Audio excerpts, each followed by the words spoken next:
Culture Média. Thomas Hill. Et on démarre cette émission avec le journal des médias de Julien Pichenet. D'abord, les audiences marquantes du week-end.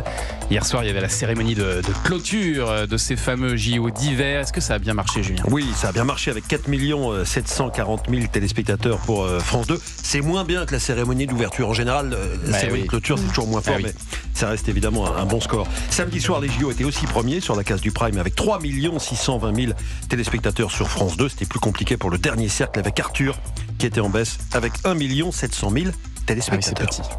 Et puis vendredi soir, les scores n'étaient pas forcément très hauts. France 2 et la rediff d'un épisode de Flair de famille, 2 780 000. Danse avec les stars sur TF1 était deuxième avec 2,5 millions de fidèles devant la première partie.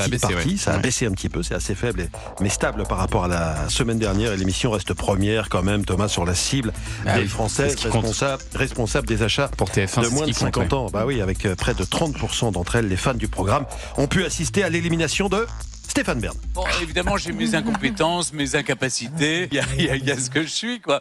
J'ai jamais été danseur, je le serai visiblement jamais.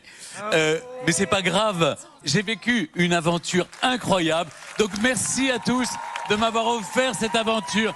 Et je me suis fait plein d'amis. Alors on est déçus, pour Stéphane Bern. On était pas mal au niveau des pronostics. On avait dit Philippe Lelouch et Stéphane Bern. Ouais, c'est vrai que en même temps, on n'a pas pris beaucoup de risques. Mais moi, j'avoue qu'il m'a épaté, Stéphane Bern. Bah oui. Franchement. Et puis on voyait qu'il prenait plaisir. Il s'est donné à fond. Il s'est donné, il s'est bougé. Non, franchement, il n'y aura pas d'Als cette semaine parce qu'il y a les enfoirés. Ça reviendra la semaine prochaine. Vendredi soir. On en parlera ici, les enfoirés, bien sûr. Europe 1.